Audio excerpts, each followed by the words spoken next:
শিক্ষামন্ত্ৰী ৰমেশ পেগু ডাঙৰীয়া, অসম চৰকাৰৰ সন্মানীয় মন্ত্ৰী অতুল বৰা ডাঙৰীয়া, অশোক সিংহাল ডাঙৰীয়া, বিমল বৰা ডাঙৰীয়া, সঞ্জয় কিষাণ ডাঙৰীয়া, জয়ন্ত মল্ল বৰুৱা ডাঙৰীয়া, সন্মানীয় সাংসদ কামাখ্যা প্ৰসাদ তাছা ডাঙৰীয়া, ৰামেশ্বৰ তেলী ডাঙৰীয়া, ডিব্ৰুগড় বিশ্ববিদ্যালয়ৰ উপাচাৰ্য ডক্টৰ জিতেন হাজৰিকা ডাঙৰীয়া, অসম চৰকাৰৰ মুখ্য সচিব ডক্টৰ ৰবি কোটা ডাঙৰীয়া, শিক্ষা বিভাগৰ সচিব শাহনৱাজ চৌধুৰী ডাঙৰীয়া, সভাত উপস্থিত সন্মানীয় বিধায়ক প্ৰশান্ত ফুকন ডাঙৰীয়া, তেৰছ গোৱালা ডাঙৰীয়া, পুনাকন বৰুৱা ডাঙৰীয়া, চক্ৰধৰ গগৈ ডাঙৰীয়া, বিনোদ হাজৰিকা ডাঙৰীয়া, তৰংগ গগৈ ডাঙৰীয়া, মানৱ গগৈ ডাঙৰীয়া, মানৱ ডেকা ডাঙৰীয়া, ডিব্ৰুগড় বিশ্ববিদ্যালয়ৰ অধ্যাপক অধ্যাপিকাসকল, অসমৰ বিভিন্ন মহাবিদ্যালয়ৰ পৰা অহা অধ্যক্ষ অধ্যাপক অধ্যাপিকাসকল, আজি শিক্ষক দিৱসৰ বঁটাৰে সন্মানিত শিক্ষাগুৰুসকল, সুধীবৃন্দ আৰু উপস্থিত ৰাইজ। শিক্ষক দিৱসৰ আজিৰ পবিত্ৰ দিনটোত মহান শিক্ষক, বিশিষ্ট দাৰ্শনিক তথা ভাৰতবৰ্ষৰ প্ৰাক্তন ৰাষ্ট্ৰপতি ডক্টৰ সৰ্বপল্লী ৰাধাকৃষ্ণনৰ প্ৰতি মই গভীৰ শ্ৰদ্ধা নিবেদন কৰিছোঁ। আজিৰ দিনটো গুৰু বন্দনাৰ দিন। শিক্ষাৰ পবিত্ৰ মন্দিৰত পদাৰ্পণ কৰা প্ৰতিগৰাকী ব্যক্তিৰ জীৱনত শিক্ষাগুৰুৰ জ্ঞান, সান্নিধ্য আৰু প্ৰেৰণাই নৱ চেতনাৰ উন্মেষ ঘটাই আহিছে। শিক্ষাগুৰুসকলৰ মাৰ্গদৰ্শনে এন্ধাৰৰ ভেটা ভাঙি আলোক সন্ধানী বাটেৰে আগুৱাই যাবলৈ আমাক প্ৰেৰণা দিয়ে। জ্ঞানৰ আলোকেৰে উজ্বলাই তোলাৰ মহান ব্ৰত লৈ যুগ যুগান্তৰ ধৰি এচাম নিষ্ঠাবান শিক্ষক শিক্ষয়িত্ৰীয়ে চলাই অহা প্ৰচেষ্টা ফল্গু ধাৰাৰ দৰে আমাৰ সমাজত চিৰ প্ৰবাহমান হৈ আছে। পিতৃ মাতৃয়ে যেনেকৈ সন্তানক জন্ম দি এই পৃথিৱীলৈ লৈ আহে, একেদৰে শিক্ষাগুৰুৱে জ্ঞানৰ পোহৰেৰে আলোকিত কৰি এই সন্তানসকলক পৃথিৱীৰ বুকুত দ্বিতীয় জন্ম দিয়ে। সেয়েহে আমাৰ জন্মদাতা পিতৃ মাতৃ অৰ্থাৎ আদিগুৰু, জ্ঞানৰ আলোকেৰে আলোকিত কৰা শিক্ষাগুৰু আৰু জীৱনৰ চিৰন্তন সত্যৰে আমাক পৰমাত্মাৰ ওচৰলৈ লৈ যাব বিচৰা আমাৰ আধ্যাত্মিক গুৰুসকল আমাৰ চিৰ নমস্য আৰু চিৰ আৰাধ্য। গুৰুৰ ব্ৰহ্মা গুৰুৰ বিষ্ণু গুৰুৰ্দেৱ মহেশ্বৰঃ গুৰু এব পৰম ব্ৰহ্ম তস্मै শ্ৰী গুৰুৱে নমঃ। এখন সৰ্বাংগ সুন্দৰ সমাজ গঢ়াৰ মহান কৰ্মযজ্ঞত আত্মনিয়োগ কৰা প্ৰতিগৰাকী স্বনামধন্য শিক্ষাগুৰুলৈ শিক্ষক দিৱসৰ শুভ দিনটোত মই গভীৰ প্ৰণিপাত জনাইছো। লগতে ৰাজ্য চৰকাৰৰ কৃতি শিক্ষক বঁটা প্ৰাপক শিক্ষাগুৰুসকলকো অসমবাসী ৰাইজৰ হৈ মই আন্তৰিক অভিনন্দন জনাইছো। আজিৰ দিনটোতে আমি প্ৰধানমন্ত্ৰীৰ উচ্চতৰ শিক্ষা অভিযান আমাৰ ৰাজ্যখনত আমি শুভাৰম্ভ কৰিব বিচাৰিছো। প্ৰধানমন্ত্ৰী নৰেন্দ্ৰ মোদী ডাঙৰীয়াৰ দিগদৰ্শী নেতৃত্বত আজি ভাৰতে অমৃত কালৰ মাজেৰে আগবাঢ়িছে।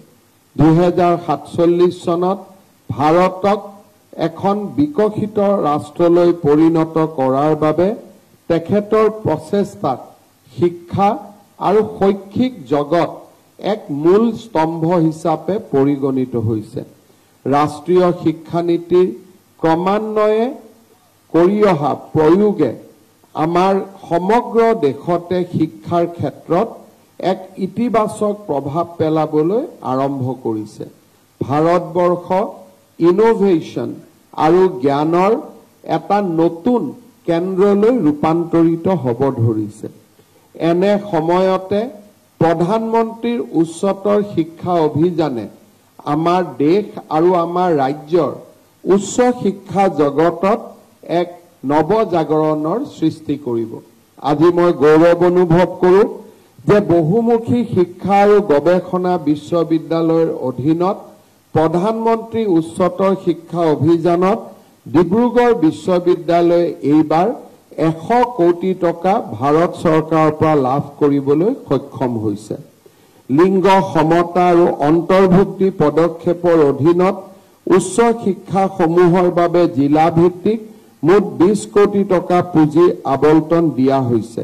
বাস্কা জিলাৰ 5খন শিক্ষানুষ্ঠান যেনে গোৰেশ্বৰ মহাবিদ্যালয়, বৰমা মহাবিদ্যালয়, বি কিষাণ মহাবিদ্যালয়লৈ 3 কোটি টকাকৈ, জ্ঞানপীঠ ডিগ্ৰী মহাবিদ্যালয়লৈ 96.40 লাখ টকা, হালবাৰী মহাবিদ্যালয়লৈ 3.60 লাখ টকাৰ পুঁজি, কাছাৰ জিলাৰ 9খন মহাবিদ্যালয় ক্ৰমে জনতা মহাবিদ্যালয়লৈ 4 কোটি টকা, গুৰুচৰণ মহাবিদ্যালয়লৈ 3 কোটি টকা, পশ্চিম শিলচৰ মহাবিদ্যালয়লৈ 1.5 কোটি টকা, বৰখলা চৰকাৰী আদৰ্শ মহাবিদ্যালয়লৈ 40 লাখ টকা, শিলচৰ মহাবিদ্যালয় আৰু শিলচৰ কন্যা মহাবিদ্যালয়লৈ 30 লাখকৈ টকা, কাছাৰ মহাবিদ্যালয়লৈ 25 লাখ, জেএন সিংহ মহাবিদ্যালয়লৈ 20 লাখ, MC দাস মহাবিদ্যালয়লৈ 5 লাখ টকাৰ অনুদান প্ৰধানমন্ত্ৰী উচ্চতৰ শিক্ষা অভিযানত আগবঢ়োৱা হৈছে।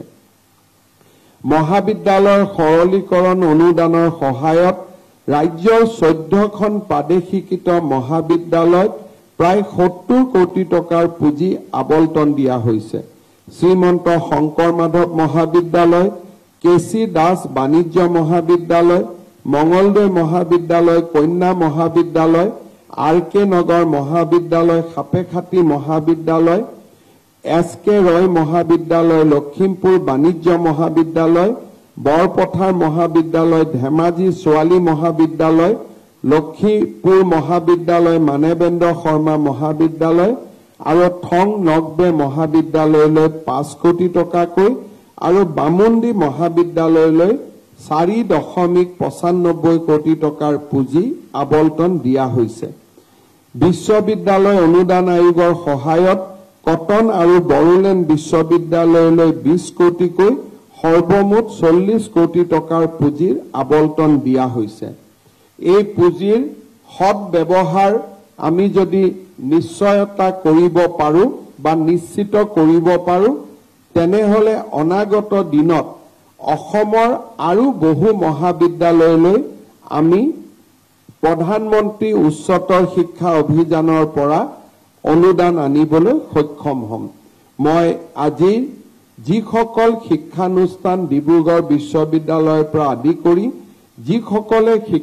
যিসকল শিক্ষানুষ্ঠান প্ৰধানমন্ত্ৰী উচ্চতৰ শিক্ষা অভিযানত দ্বাৰা উপকৃত হ'ল তেওঁলোকক প্ৰতিটো টকাৰ সৎ ব্যৱহাৰ কৰিবলৈ মই আহ্বান জনাম যাতে তেওঁলোকৰ পুঁজিৰ সৎ ব্যৱহাৰে অসমৰ বাকী মহাবিদ্যালয়সমূহকো পুঁজি প্ৰাপ্তিৰ পথ মুকলি কৰি দিয়ে। আজিৰ শিক্ষক দিৱসৰ এই অনুষ্ঠানত একত্ৰিত হৈ আমি শিক্ষকতাৰ মহান সেৱা জীৱন উৎসৰ্গা কৰা শিক্ষাগুৰুসকলৰ প্ৰতি আমাৰ সেৱা ভক্তি নিবেদন কৰিছো। শিক্ষকতা এটা সাধাৰণ পেছা নহয়, শিক্ষকতা হৈছে এটা মহৎ কৰ্ম, এক বিশেষ দায়িত্ব। শিক্ষকতা হৈছে জীৱনজোৰা এক ব্ৰত, এক পবিত্ৰ কৰ্তব্য। শিক্ষকসকলে শিক্ষাৰ্থীৰ মনত কৌতূহল জাগ্ৰত কৰি তেওঁলোকৰ মন মস্তিষ্ক নিত্য নতুন চিন্তা চেতনাৰে পূৰ্ণ কৰি প্ৰেৰণাৰ স্ৰোত হৈ আজীৱন তেখেতসকলক প্ৰভাৱিত কৰি আহিছে। এজন শিক্ষকে শিক্ষাৰ্থীৰ হৃদয়ত জ্ঞানৰ অগ্নি জ্বলাই আত্ম আৱিষ্কাৰ আৰু সফলতাৰ পথৰ দিশে তেওঁলোকক ধাৱমান কৰে। এজন শিক্ষকৰ ভূমিকা কেৱল মাত্ৰ শ্ৰেণীকোঠাৰ চাৰিবেৰৰ মাজতেই সীমাবদ্ধ নহয়। শিক্ষকৰ ভূমিকা দূৰ সীমান্তলৈ ব্যাপ্ত হৈ থাকে। যেতিয়া আমি আত্মবিশ্বাসী আৰু চৰিত্ৰবান এগৰাকী শিক্ষাৰ্থী দেখা পাওঁ তাৰ অন্তৰালত বহু পৰিমাণে শিক্ষাগুৰুসকলৰ অৱদান লুকাই থাকে। এগৰাকী শিক্ষাৰ্থীৰ ব্যক্তিত্ব গঢ় দিয়াৰ জৰিয়তে মানৱ জাতিৰ ভৱিষ্যত নিৰূপিত কৰাৰ অপৰিসীম ক্ষমতাই শিক্ষকতাক এক মহান বৃত্তিলৈ ৰূপান্তৰিত কৰিছে। যিগৰাকী মহান ব্যক্তিৰ সোঁৱৰণত শিক্ষক দিৱস আমি উদযাপন কৰোঁ, সেইগৰাকী শিক্ষক দাৰ্শনিক ডক্টৰ ৰাধাকৃষ্ণনে শিক্ষকতাকে জীৱনৰ এক ব্ৰড হিচাপে গ্ৰহণ কৰিছিল। ৰাধাকৃষ্ণনে যিসমূহ বক্তৃতা প্ৰদান কৰিছিল, সেই বক্তৃতাসমূহে কেৱল ছাত্ৰ সমাজকে নহয়, শিক্ষক, বৌদ্ধিক সমাজ আৰু ৰাজনীতিবিদ বৈজ্ঞানিকসকলৰো দৃষ্টি আকৰ্ষণ কৰিছিল। মানুহৰ জীৱনত দৰ্শনৰ প্ৰয়োজনীয়তা কিমান, সেই কথা ডক্টৰ সৰ্বপল্লী ৰাধাকৃষ্ণনে গভীৰভাৱে উপলব্ধি কৰিছিল। The international journal of ethics, the Asiatic review আদি পত্ৰিকাত প্ৰকাশ পোৱা তেওঁৰ দৰ্শন সম্পৰ্কীয় প্ৰবন্ধসমূহে বিশ্ববাসীৰ দৃষ্টি আকৰ্ষণ কৰিছিল। 1937 চনত তেওঁ ব্ৰিটিছ একাডেমীত বুদ্ধদেৱ সম্পৰ্কত বক্তৃতা প্ৰদান কৰিছিল, যি মাষ্টাৰ মাইণ্ড বক্তৃতাৰূপে সমাদৃত হৈছিল। দৰ্শনৰ তত্ত্ববোৰ সৰলভাৱে উত্থাপন কৰিব পৰাটো তেওঁৰ এক বিশেষ কৃতিত্ব আছিল।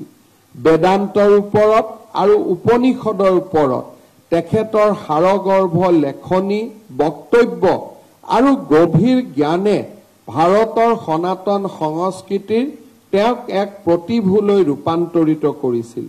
আজিৰ এই পবিত্ৰ দিনটোত আমি সকলোৱে ডক্টৰ সৰ্বপল্লী ৰাধাকৃষ্ণনলৈ আমাৰ শ্ৰদ্ধা নিবেদন কৰিছোঁ। ভাৰতৰ ইতিহাস মহান শিক্ষকসকলৰ জীৱন বৃত্তিৰে পৰিপূৰ্ণ হৈ আছে। কৌটিল্য আৰু চাণক্য আছিল এজন মহান শিক্ষক। মৌৰ্য সম্ৰাট চন্দ্ৰগুপ্তৰ উপদেষ্টা চাণক্যৰ অৱদান শাসন আৰু কৌশলৰ ওপৰত তেওঁৰ অমূল্য শিক্ষাই আজিও সমাজ জীৱনক প্ৰবাহিত কৰে। ব্যক্তিতকৈ ৰাষ্ট্ৰ আমাৰ সদায়ে পৰম পূজনীয়, এই তত্ত্বক তেখেতে নিজৰ জীৱনৰ জৰিয়তে প্ৰতিপন্ন কৰিছিল। আজিও প্ৰধানমন্ত্ৰী নৰেন্দ্ৰ মোদী ডাঙৰীয়াই তেওঁৰ কৰ্ম যজ্ঞৰ জৰিয়তে ৰাষ্ট্ৰ প্ৰথম এই নীতিক আগুৱাই লৈ আহিছে, যি নীতিৰ আৰম্ভণি কৰিছিল এগৰাকী মহান শিক্ষক কৌটিল্য, বা যাক আমি বিষ্ণুগুপ্ত চাণক্য বুলি জানিব পাৰোঁ। প্ৰাচীন ভাৰতীয় গণিতজ্ঞ আৰু জ্যোতিৰ্বিজ্ঞানী আৰ্যভট্টই গণিতৰ ওপৰত তেওঁৰ যুগান্তকাৰী কৰ্মৰ জৰিয়তে মানৱ জাতিলৈ শিক্ষাৰ বাট কাটি থৈ গৈছে। বিশেষকৈ বীজগণিত আৰু ত্ৰিকোণমিত্ৰিক্সৰ ওপৰত তেওঁ আগবঢ়োৱা অৱদানে গণিতক সমৃদ্ধ কৰিছে। সূৰ্যকেন্দ্ৰিক সৌৰজগতৰ ধাৰণাকে ধৰি জ্যোতিৰ্বিজ্ঞান ক্ষেত্ৰখনলৈ তেওঁৰ অৱদানে সেই যুগক অতিক্ৰম কৰি গৈছিল। ভাৰতীয় সভ্যতাত আধ্যাত্মিক জীৱন সমৃদ্ধ কৰি শংকৰাচাৰ্যৰ দৰে গুৰুৱে অদ্বৈত বেদান্ত দৰ্শনৰ জৰিয়তে ভাৰতীয় দৰ্শনক বিশ্বৰ সমসাময়িক জগতখনত প্ৰতিষ্ঠা কৰিছিল। বৌদ্ধ ধৰ্মৰ ওপৰত নাগাৰ্জুনৰ শিক্ষাই প্ৰাচ্য জগতত গভীৰ প্ৰভাৱ পেলাই দয়া, কৰুণা আৰু মানসিক শান্তিৰ দৰ্শনক অধিক ব্যাপ্তি প্ৰদান কৰিছিল। আমাৰ ৰাজ্যৰ শৈক্ষিক জগতখনো বহু শিক্ষাগুৰুৱে তেওঁলোকৰ অসামান্য অৱদানৰ জৰিয়তে সমৃদ্ধ কৰি থৈ গৈছে। অসমৰ জাতীয় জীৱনৰ প্ৰাণ প্ৰতিষ্ঠাতা মহাপুৰুষ শ্ৰীমন্ত শংকৰদেৱৰ জীৱন আৰু দৰ্শন গঢ় দিয়া ব্যক্তিগৰাকী আছিল তেওঁৰ গুৰু মহেন্দ্ৰ কন্দলীয়ে। যুগনায়ক মহাপুৰুষগৰাকীক তেওঁৰ গুৰুৰ প্ৰেৰণা আৰু স্বীকৃতিয়ে নিজৰ প্ৰতিভা সম্পৰ্কে আত্মবিশ্বাসী কৰি তুলিছিল। ফলত গুৰুৰ ঋণ স্বীকাৰেৰে দুপদূপে তেওঁ আগুৱাই যাবলৈ সক্ষম হৈছিল। অসমীয়া জাতিক আধুনিক শিক্ষাৰে শিক্ষিত কৰি ভাৰতবৰ্ষৰ বুকুত স্বপ্ৰতিভাৰে উজ্বলাই তুলিবলৈ ব্ৰিটিছ শাসনকালত প্ৰয়াস চলোৱা ব্যক্তিসকলৰ অন্যতম আছিল আনন্দৰাম ঢেকিয়াল ফুকন। আনন্দৰাম ঢেকিয়াল ফুকনৰ ব্যক্তিত্ব গঢ় দিয়াৰ ক্ষেত্ৰত প্ৰধান ভূমিকা গ্ৰহণ কৰিছিল তেওঁৰ শিক্ষকে। উচ্চ শিক্ষা লাভৰ বাবে আনন্দৰামক কলিকতালৈ পঠোৱা মূল ব্যক্তিকেইজন আছিল তেওঁৰ শিক্ষাগুৰুসকল। শিক্ষক হিচাপে গুণী ছাত্ৰৰ প্ৰতি তেওঁলোকে কি ধৰণে দৃষ্টি ৰাখিব লাগে আৰু আনন্দৰামক ঘৰৰ অনিচ্ছাৰ স্বত্বেও এক প্ৰকাৰ উচ্চ শিক্ষাৰ বাবে হুকুম দি তেওঁৰ শিক্ষাগুৰুসকলে তেওঁক কলিকতালৈ পঠাই দিছিল। অসমীয়া ভাষা সাহিত্যৰ ওজা যশস্বী গৱেষক সাহিত্যিক বাণীকান্ত কাকতিৰ জীৱনত শিক্ষকৰ ভূমিকা আছিল অপৰিসীম। এগৰাকী শিক্ষকে ছাত্ৰক কিমান ভাল পাব পাৰে, ছাত্ৰৰ বুদ্ধিদীপ্ততা দেখি শিক্ষকৰ মন কেনেকৈ পুলকিত হ'ব পাৰে, সেই কথা বাণীকান্ত কাকতিৰ জীৱনত প্ৰকাশ পাইছে। এবাৰ বিদ্যালয়ৰ পৰীক্ষাত বাণীকান্ত কাকতিৰ শিক্ষক লক্ষীনাৰায়ণ গোস্বামীয়ে সংস্কৃতত তেওঁক 100ৰ ভিতৰত 105 নম্বৰ দিছিল। এই কথাই বাণীকান্ত কাকতিদেৱৰ জীৱনত অসীম প্ৰেৰণা দিছিল। দৰাচলতে ই আছিল প্ৰতিভাৰ এক বিৰল সন্মান আৰু এই বিৰল প্ৰতিভাৰ সন্মানেৰে সন্মানিত হৈ বাণীকান্ত কাকতিয়ে পৰৱৰ্তী কালত অসমীয়া ভাষা সাহিত্যৰ এগৰাকী বিশিষ্ট গৱেষক বিশ্লেষক আৰু এগৰাকী সফল শিক্ষক হিচাপে তেওঁ সুনাম অৰ্জন কৰিব পাৰিছিল। ইতিহাসৰ বুকুত শিক্ষকসকলে এটা প্ৰজন্মৰ পৰা আন এটা প্ৰজন্মলৈ জ্ঞান অমৃতৰ প্ৰবাহিত ধাৰাক আগুৱাই লৈ আহে। ভাৰতৰ স্বাধীনতাৰ উষা লগনত নানা বিপদ বিঘিনি নেওচি বৰ্তমান অৰুণাচল প্ৰদেশৰ জনজাতীয় সমাজখনক শিক্ষাৰ পোহৰেৰে আলোকিত কৰিছিল অসম কন্যা ইন্দিৰা মিৰিয়ে। 1947 চনত তেওঁ নেফাৰ শিক্ষা বিষয়া হিচাপে নিযুক্তি লাভ কৰাৰ সময়ত নেফা আছিল এক দুৰ্গম এলেকা। এনে ঠাইত শিক্ষা বিষয়া হিচাপে শিক্ষাৰ প্ৰসাৰ সাধন কৰিবলৈ যোৱা আছিল অজস্ৰ প্ৰত্যাহ্বানেৰে পৰিপূৰ্ণ। দেশ বিদেশত উচ্চ শিক্ষাৰে শিক্ষিত হোৱা স্বত্তেও নেফাৰ জনজাতীয় ভাই ভনীসকলৰ লগত অন্তৰংগ সম্পৰ্ক স্থাপন কৰি কেতিয়াবা হাতীত উঠি কেতিয়াবা ঘোঁৰাত উঠি নতুবা কেতিয়াবা খোজকাঢ়ি বিভিন্ন জনগোষ্ঠীৰ লোকসকলৰ সৈতে সংযোগ স্থাপন কৰি তেওঁলোকৰ মাজত শিক্ষা বিস্তাৰৰ বাবে তেওঁ শিক্ষানুষ্ঠান স্থাপন কৰিছিল। প্ৰায় এটা দশক নেফাত থাকি তেওঁ শিক্ষাৰ যি ভেটি স্থাপন কৰিছিল সি অৰুণাচল প্ৰদেশক এক নৱজাগৰণৰ ফালে লৈ গৈছিল। মোৰ দৃষ্টিত অসমীয়া শিক্ষক সমাজত শ্ৰীমতী ইন্দিৰা মিৰি এগৰাকী অনন্য উজ্জ্বল প্ৰতিভা আছিল আৰু ইন্দিৰা মিৰিৰ জীৱন দৰ্শনে আজিও আমাৰ শিক্ষক সমাজক প্ৰেৰণা দিব পাৰে। তেখেতসকলক দুৰ্গম অঞ্চলত সাহসেৰে কাম কৰাৰ বাবে সাহস দিব পাৰে। আধুনিক অসমত শ্ৰেণীকোঠাৰ মাজতো কেইবাগৰাকীও শিক্ষকে সুন্দৰ কৰ্মৰ মাজেৰে ছাত্ৰসকলৰ জীৱনৰ প্ৰেৰণা হৈ পৰিছে। কিছুদিন আগতে 2024 চনত ডিব্ৰুগড় বিশ্ববিদ্যালয়ে তেনে এজন শিক্ষক গৱেষক লেখক ক্ষীৰধৰ বৰুৱাক ডিলিট উপাধি প্ৰদান কৰিছিল। বিজ্ঞানক জনপ্ৰিয় কৰাৰ বাবে সায়েন্স কাৰ্টুন ব্যৱহাৰৰ ক্ষেত্ৰত তেখেতক অসমৰ বাটকটীয়া বুলি আমি ক'ব পাৰোঁ। আজিৰ এই শিক্ষক দিৱসৰ দিনটোত মই আৰু এগৰাকী ডিব্ৰুগড় জিলাৰ শিক্ষকৰ কথা গভীৰ কৃতজ্ঞতাৰে সোঁৱৰণ কৰিব খোজো। তেওঁ হৈছে এইবাৰৰ ৰাষ্ট্ৰীয় বঁটাপ্ৰাপ্ত শিক্ষক ডিব্ৰুগড় জিলাৰ চিয়া বকুলনি বালিকা হাইস্কুলৰ শিক্ষক দীপেন খনিকৰ। পুতলা নাচৰ জৰিয়তে পাঠদানৰ উদ্ভাৱনী কৌশল অৱলম্বন কৰি দীপেন খনিকৰে সামাজিক পৰিৱেশ সম্পৰ্কীয় বিষয়ত কাৰ্টুন ভিডিঅ' প্ৰস্তুত কৰি শিক্ষাদান কৰে, যাতে ছাত্ৰ ছাত্ৰীসকলে বিশ্বায়নৰ জৰিয়তে আনন্দপূৰ্ণ পৰিৱেশত শিক্ষা আৰু ছাত্ৰ ছাত্ৰীসকলৰ মাজত এক জ্ঞানৰ আদান প্ৰদান কৰিব পাৰে। মই ভাবো এনে ধৰণৰ শিক্ষক আমাৰ পাতস্মৰণীয় আৰু এনেবোৰ শিক্ষকে আমাৰ জীৱনত প্ৰেৰণাৰ স্ৰোত হিচাপে কাম কৰে। আজিৰ অনুষ্ঠানত উপস্থিত শিক্ষক শিক্ষয়িত্ৰী সমাজলৈ মই দুটামান কথা উল্লেখ কৰিব খুজিছো। আমি সকলোৱে আমাৰ মনত এটা ধাৰণা যে আমি আমাৰ ৰাজ্যখনক ভাল পাওঁ, আমি অসম প্ৰেমী, আমি অসমখনৰ ভাল হলে আমি ভাল পাওঁ।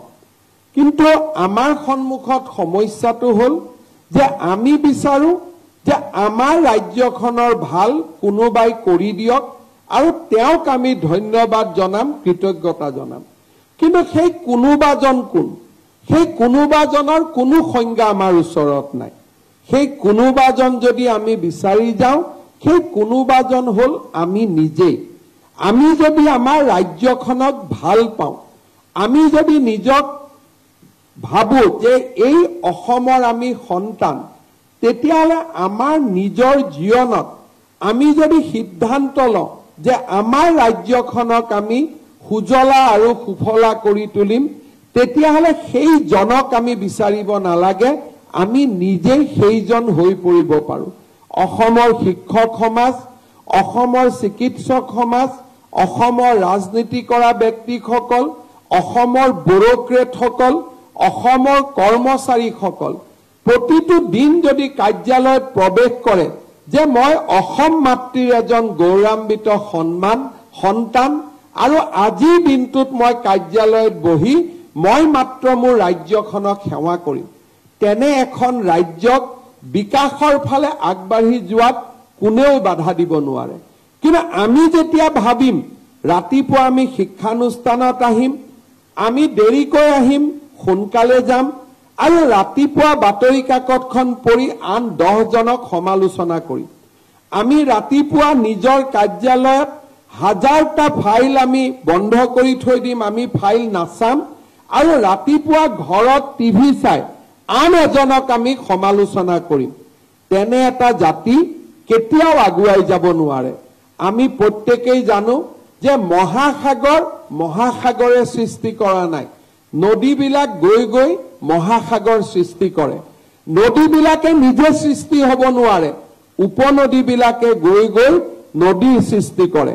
উপনদীবিলাকো নিজে সৃষ্টি হ'ব নোৱাৰে, খাল ডুঙাৰ পানী আৰু বৰষুণৰ কণ কণ একোটা কণিকাই উপনদীৰ সৃষ্টি কৰে। অৰ্থাৎ আমি যদি এখন মহাসাগৰ হিচাপে অসমক তুলনা কৰোঁ, এই মহাসাগৰখন সৃষ্টিৰ আৰম্ভণি হ'ল আমাৰ জীৱনৰ নিজৰ ক্ষুদ্ৰ ক্ষুদ্ৰ অৱদানসমূহ। আমাৰ জীৱনৰ যেতিয়া নিজৰ ক্ষুদ্ৰ ক্ষুদ্ৰ অৱদানসমূহ আমি আগবঢ়াই যাব পাৰোঁ, তেতিয়াহ'লে অসমখন নিশ্চিতভাৱে মহাসাগৰত পৰিগণিত হ'ব।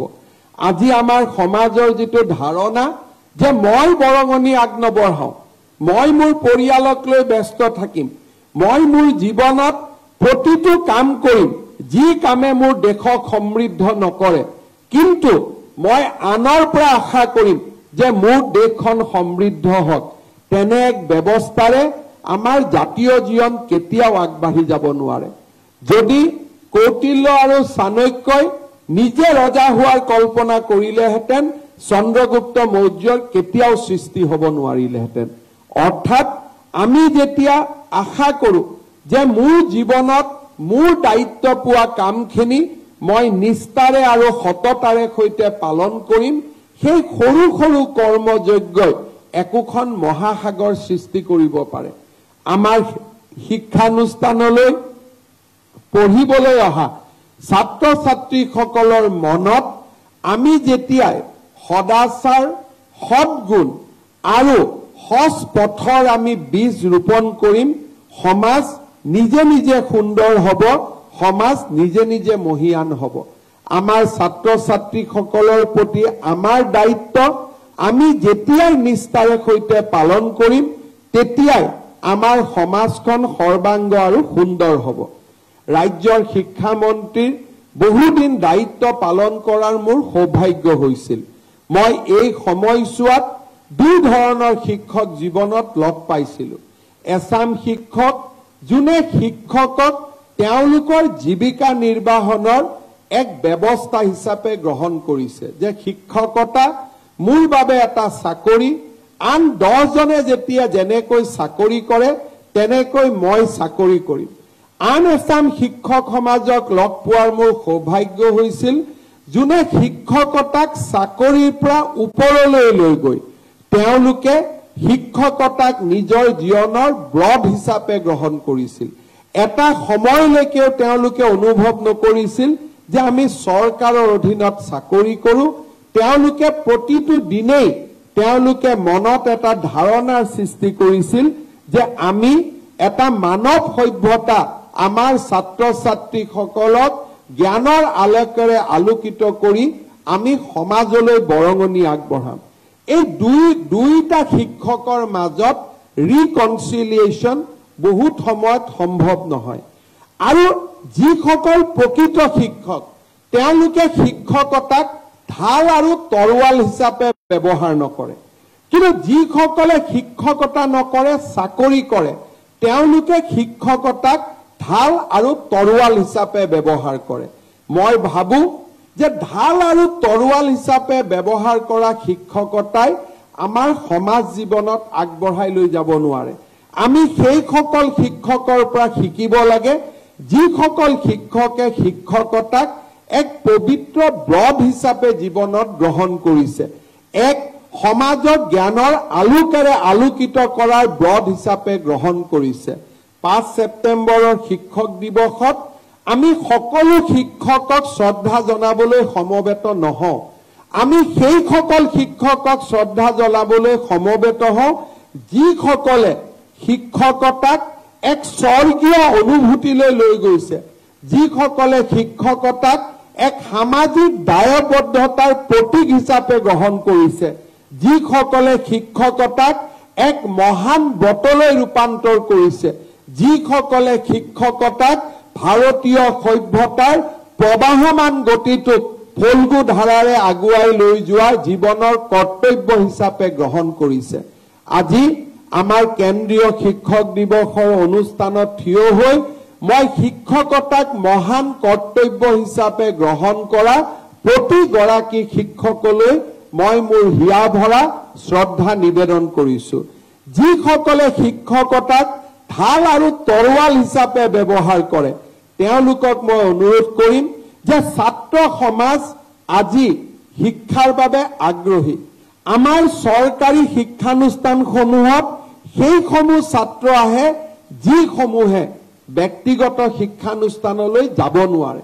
এটা সময় আছিল যেতিয়া সকলো আমাৰ স্কুলত আহিছিল, সেই সময়ত আমাৰ দায়িত্ব দেউতাক মাকেও ঘৰত পালন কৰিছিল। কিন্তু আজি আমাৰ সমাজৰ বিৱৰ্তনৰ পিছত আমাৰ অসমীয়া স্কুলসমূহত সেইসমূহ শিক্ষক সেইসমূহ ছাত্ৰ ছাত্ৰী আহে যাৰ ঘৰত হোমৱৰ্ক হ'ব নোৱাৰে, যাৰ ঘৰত টিউচন হ'ব নোৱাৰে, যোনে মাত্ৰ শিক্ষকজনৰ চকুলৈ চাই যে ময়ো ডক্তৰ হ'ব খোজো, ময়ো ইঞ্জিনিয়াৰ হ'ব খোজো, ময়ো আন 10 জন ছাত্ৰৰ দৰে সমাজত এজন প্ৰতিষ্ঠিত নাগৰিক হ'ব খোজো। আজিৰ পৰা 20 বছৰ আগতে শিক্ষকৰ চৰকাৰী বিদ্যালয়ৰ শিক্ষকৰ যি দায়িত্ব আছিল তাৰ সেই দায়িত্ব আজি কোনো গুণে কমা নাই, বৰঞ্চ দায়িত্ব বাঢ়ি গৈছে। কাৰণ আমাৰ সন্মুখত বহি থকা প্ৰত্যেকগৰাকী ছাত্ৰ ছাত্ৰী হ'ল এখন দৰিদ্ৰ পৰিয়ালৰ পৰা অহা, এজন নিষ্পেষিত পৰিয়ালৰ পৰা অহা, আৰু সেই দৰিদ্ৰ পৰিয়ালটোৱে আৰু সেই দৰিদ্ৰ সন্তানটোৱে শিক্ষকজনৰ চকুলৈ চাইছে, মুখলৈ চাইছে, আৰু তেওঁলোকে বিচাৰিছে যে এই ব্যক্তিজনেই মোক এজন বহল সমাজৰ বুকুত প্ৰতিষ্ঠা হ'ব পৰা পূৰ্ণ মানুহলৈ ৰূপান্তৰ কৰিব। কেতিয়াবা আমি ভাবো ইংৰাজী স্কুল হ'ল, শংকৰদেৱ বিদ্যালয় হ'ল, জাতীয় বিদ্যালয় হ'ল, এতিয়া আমাৰ দায়িত্ব কমি গ'ল। মই তাক বিশ্বাস নকৰো। মই ভাবো যে যিসকলৰ পিতৃ মাতৃয়েও দায়িত্ব ল'ব পাৰে তেওঁলোক আন বিদ্যালয়লৈ গ'ল, কিন্তু যিসকলৰ দায়িত্ব কোনেও ল'ব নোৱাৰে সেইসকল আমাৰ বিদ্যালয়ত আছে। সংখ্যাতকৈ কোৱালিটি ইজ মোৰ ইম্পৰ্টেণ্ট।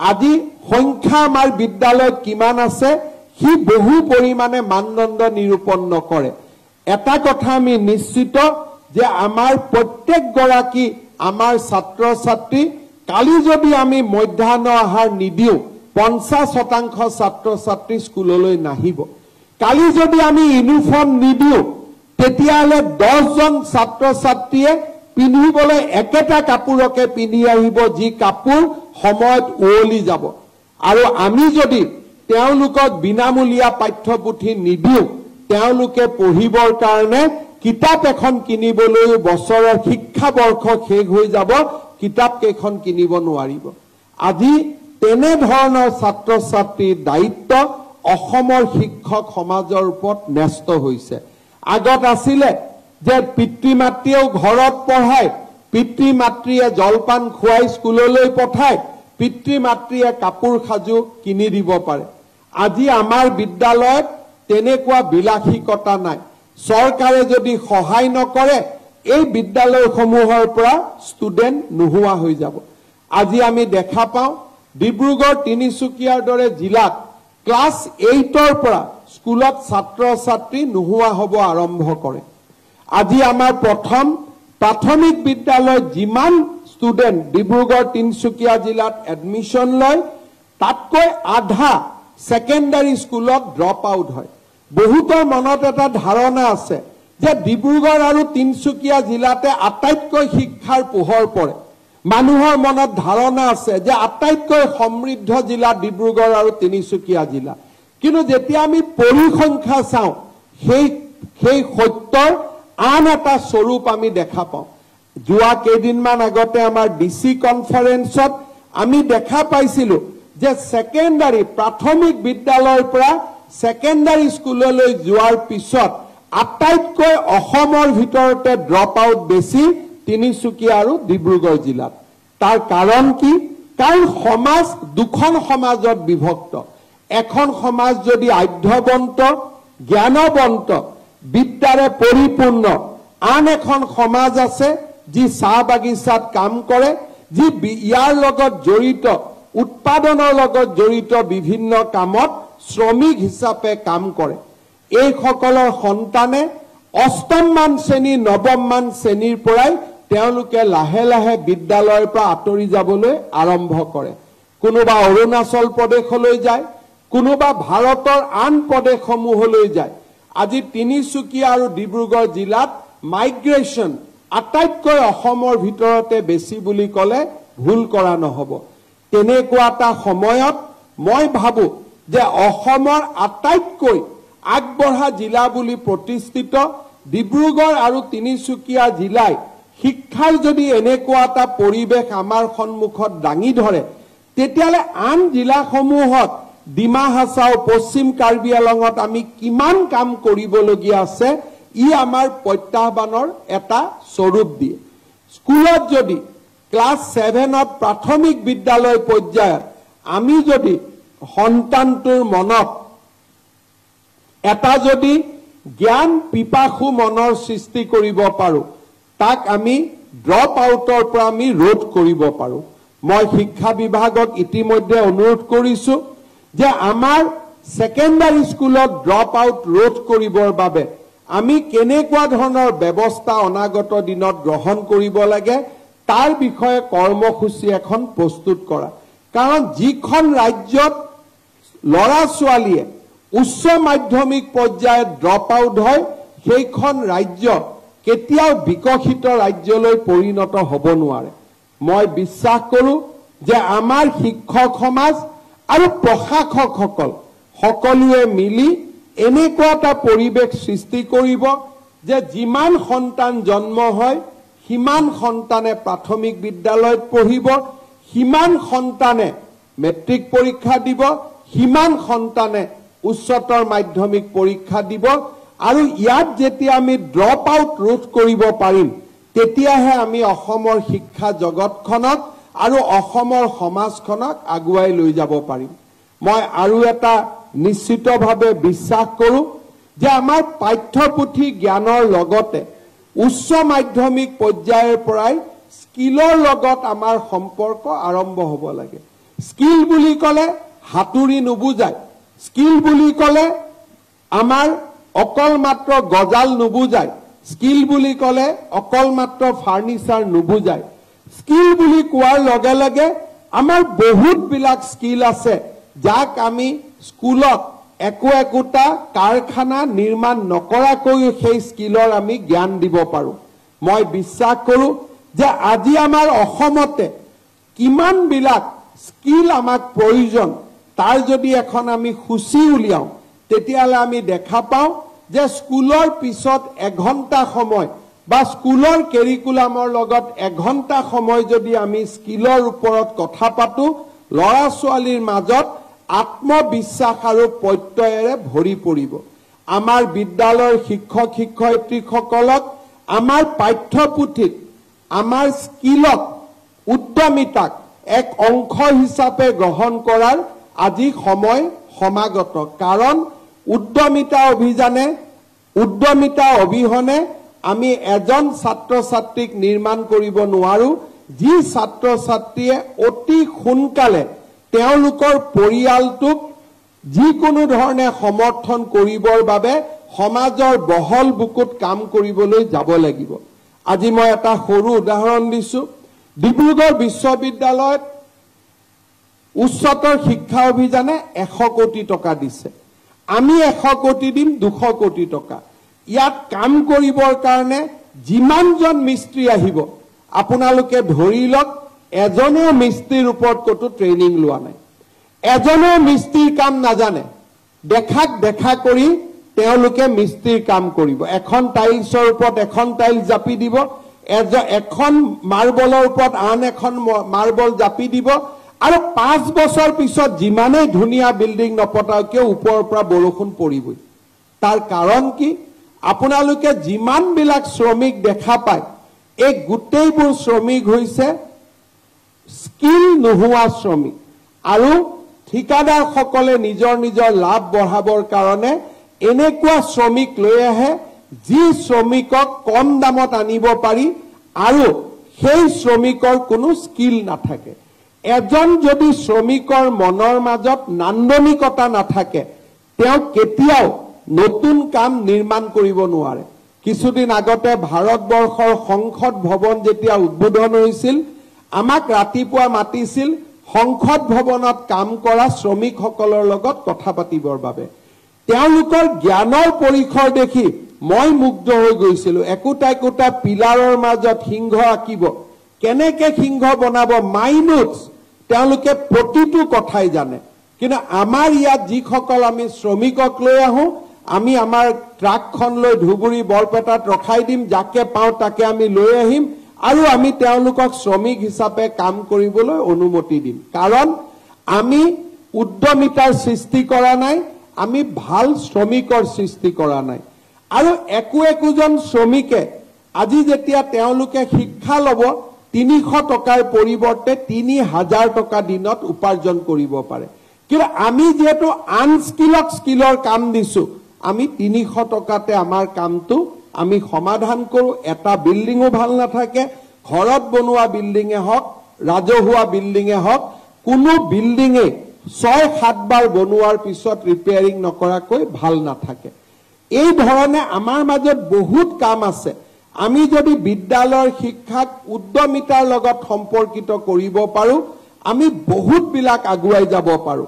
আজি আমাৰ অসমৰ চাহ শ্ৰমিকসকলে কেইটামান টকাত চাহপাত বুটলে, কিন্তু সেই প্ৰতিখন চাহ বাগিচাত যদি আমি এটা উদ্যমিতা কেন্দ্ৰ স্থাপন কৰোঁ একোজন চাহ শ্ৰমিকে দিনত 3000 টকা উপাৰ্জন কৰিব পাৰে।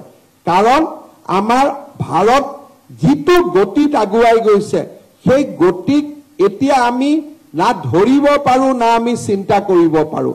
আমাৰ মনৰ গতিতকৈও ভাৰতবৰ্ষখন আগুৱাই গৈ আছে। কেইদিনমান আগতে আমি জাগিৰোডত সেমি কণ্ডাক্টৰ ইণ্ডাষ্ট্ৰীৰ কাম আৰম্ভ কৰিছিলোঁ। সেমি কণ্ডাক্টৰ ইণ্ডাষ্ট্ৰীৰ কথা মাৰ নযাওঁতে যোৱাকালি তাতে মেনুফেকচাৰিং ইউনিটৰ কথা আৰম্ভ হৈ গ'ল। যোৱা কেইদিনমান আগতে আমি বগীবিলৰ কল্পনা কৰিছিলোঁ, ধলাশদিয়া চাব গৈছিলোঁ। ধলাশদিয়া বগীবিলৰ উত্তেজনা মাৰ নাযাওঁতে এতিয়া আমাৰ বোকাখাতৰ পৰা নুমলীগড়লৈ টানেলৰ কথা আহি গ'ল। অৰ্থাৎ আমাৰ জীৱনৰ যিটো গতি তাতকৈ সমাজ আৰু বেছি তীব্ৰ গতিত আগবাঢ়িছে সেইবাবে মই ভাবো যে উদ্যমিতা আৰু মূল পাঠ্যক্ৰমৰ মাজত সমন্বয় ই আমাৰ ভৱিষ্যতৰ কাৰণে এছাম সুন্দৰ ছাত্ৰ ছাত্ৰীক জন্ম দিব পাৰে ডিব্ৰুগড় বিশ্ববিদ্যালয়ৰ দৰে মঞ্চত ইণ্ডাষ্ট্ৰী 4.0 এই ধৰণৰ শিক্ষাৰ লগত আমাৰ ছাত্ৰ ছাত্ৰীসকলক জড়িত কৰাৰ সময় আজি সমাগত আমাৰ ছাত্ৰ ছাত্ৰী আৰ্টছ পঢ়ক সায়েন্স পঢ়ক যদি আজি বহল সমাজৰ লগত আমি আগুৱাই যাব লাগে আমি আৰ্টিফিচিয়েল ইন্টেলিজেন্সৰ দৰে আমি ইণ্ডাষ্ট্ৰী 4.0 লগত বা যি ফিউচাৰ ইণ্ডাষ্ট্ৰীৰ লগত আমি নিজক জড়িত কৰিব লাগিব ৰাষ্ট্ৰীয় শিক্ষা নীতিয়ে সেইবাবে এজন দৰ্শনৰ ছাত্ৰকো অংক শিকাৰ অনুমতি প্ৰদান কৰিছে এজন বুৰঞ্জীৰ ছাত্ৰকো কেমিষ্ট্ৰি শিকাৰ অনুমতি প্ৰদান কৰিছে মই ভাবো যে আমাৰ স্কিলৰ যি বিবৰ্তন আছে সেই স্কিলৰ বিবৰ্তনৰ মাজত থাকি অত্যাধুনিক প্ৰযুক্তি সম্পন্ন স্কিল মানে অকল শ্ৰমিক হোৱাই নহয় স্কিল মানে আটাইতকৈ ডাঙৰ উদ্যোগটোত সেমিকণ্ডাক্টৰ প্ৰস্তুত কৰা ব্যক্তিজনো এটা স্কিলেই গতিকে মই ভাবো যে ফিউচাৰ ইণ্ডাষ্ট্ৰীৰ স্কিলৰ ক্ষেত্ৰতো আমাৰ বিশ্ববিদ্যালয়সমূহে কাম কৰিব লাগে যাতে উদ্যমিতা আৰু এটা মূল শিক্ষাৰ মাজত সমন্বয় স্থাপন হ'ব পাৰে উদ্যমিতা আৰু মূল শিক্ষাৰ সমন্বয়েহে আমাৰ শিক্ষা জগতখনক ধুনীয়া কৰিব ডিব্ৰুগড় বিশ্ববিদ্যালয় আৰু অসমৰ বিশ্ববিদ্যালয়সমূহক আমি ৰাষ্ট্ৰীয় শিক্ষা নীতিৰ লগত সমাহিত কৰিবলৈ প্ৰচেষ্টা আৰম্ভ কৰিছো এইবাৰ অলপ আগতে উপাচাৰ্য মহোদয়ে কোৱাৰ দৰে গুৱাহাটী বিশ্ববিদ্যালয়ত ইন্টিগ্ৰেটেড পোষ্ট গ্ৰেজুৱেট কোৰ্স আৰম্ভ হৈছে ডিব্ৰুগড় বিশ্ববিদ্যালয় কটন বিশ্ববিদ্যালয় আদিতো ইন্টিগ্ৰেটেড পোষ্ট গ্ৰেজুৱেশ্যন কোৰ্স আৰম্ভ হোৱাৰ লগে লগে আমি গ্ৰেজুৱেশ্যনৰ পৰাই এছাম ছাত্ৰ ছাত্ৰীক নিৰ্মাণ কৰাৰ বাবে সুবিধা পাম মই ডিব্ৰুগড় বিশ্ববিদ্যালয়ক ধন্যবাদ জনাইছো যে অহা বাৰৰ পৰা আপোনালোকে ইন্টিগ্ৰেটেড পোষ্ট গ্ৰেজুৱেশ্যনৰ কাম হাতত লৈছে কিন্তু অসমৰ সকলো বিশ্ববিদ্যালয়ে ইন্টিগ্ৰেটেড পোষ্ট গ্ৰেজুৱেট পঢ়াবৰ বাবে আৰম্ভ কৰক তাক মই আশা কৰিম আজি শিক্ষক দিৱসৰ দিনা আমি এয়াও সংকল্প লৈছো যে ৰাষ্ট্ৰীয় শিক্ষা নীতিৰ অধীনত 2030 চনৰ আগতে পৰ্যায়ক্ৰমে আমি মহাবিদ্যালয়সমূহক বিশ্ববিদ্যালয়লৈকে আমি উন্নত কৰিম ইয়াৰ ফলত 2030 চনলৈকে অসমত বিশ্ববিদ্যালয়ৰ সংখ্যা 100খনলৈ বৃদ্ধি পাব এই ধৰণৰ আমি ৰাজ্যৰ শিক্ষা জগতখনক উজ্জীৱিত কৰাৰ নতুন নতুন প্ৰয়োজন নতুন নতুন চিন্তাৰে আমি আগবাঢ়িছো মই আশা কৰো ৰাষ্ট্ৰীয় শিক্ষা নীতিৰ সফল প্ৰয়োগ ই আমাৰ শিক্ষা জগতখনক আৰু অধিক সুন্দৰ কৰিব শিক্ষক দিৱসৰ আজি পবিত্ৰ ক্ষণত আমাৰ হাইস্কুল পৰ্যায় প্ৰাথমিক বিদ্যালয় পৰ্যায়ত যিসকল শিক্ষাগুৰুৱে তেওঁলোকৰ কীৰ্তিত্বপূৰ্ণ সেৱাৰ বাবে শিক্ষক দিৱসৰ বঁটা লাভ কৰিলে আটাইকেইগৰাকীকে মই মোৰ ধন্যবাদ আৰু অভিনন্দন জনাইছো ৰাজ্যৰ শিক্ষকসকলৰ সমস্যা শিক্ষক সমাজৰ ভৱিষ্যত এই সম্পৰ্কে আমি সদায় সচেতন শিক্ষক সমাজৰ লগত আমি সদায় সেই দিশত একেলগে কাম কৰি আহিছো ৰাজ্য চৰকাৰে প্ৰাথমিক বিদ্যালয়ত 6000 প্ৰধান শিক্ষক পোষ্ট ক্ৰিয়েট কৰাকে ধৰি কেইদিনমান আগতে সৰ্বশিক্ষা অভিযানত কাম কৰা 25000 শিক্ষকক স্থায়ী নিযুক্তিকে ধৰি আমি এটাকৈ যুগান্তকাৰী পদক্ষেপ আমি লৈ আহিছো অনাগত দিনবিলাকতো আমি শিক্ষক সমাজৰ সমস্যাসমূহ দূৰীকৰণৰ বাবে আমি প্ৰচেষ্টা চলাই যাম 5 ছেপ্টেম্বৰৰ এই পবিত্ৰ দিনটোত অসমৰ সমূহ শিক্ষক সমাজলৈ ডিব্ৰুগড়ৰ পৰাই মই অভিবাদন অভিনন্দন আৰু নমন জনাই মই মোৰ বক্তব্যৰ সামৰণি মাৰিছো ধন্যবাদ জয় হিন্দ বন্দে মাতৰম ধন্যবাদ মহাশয়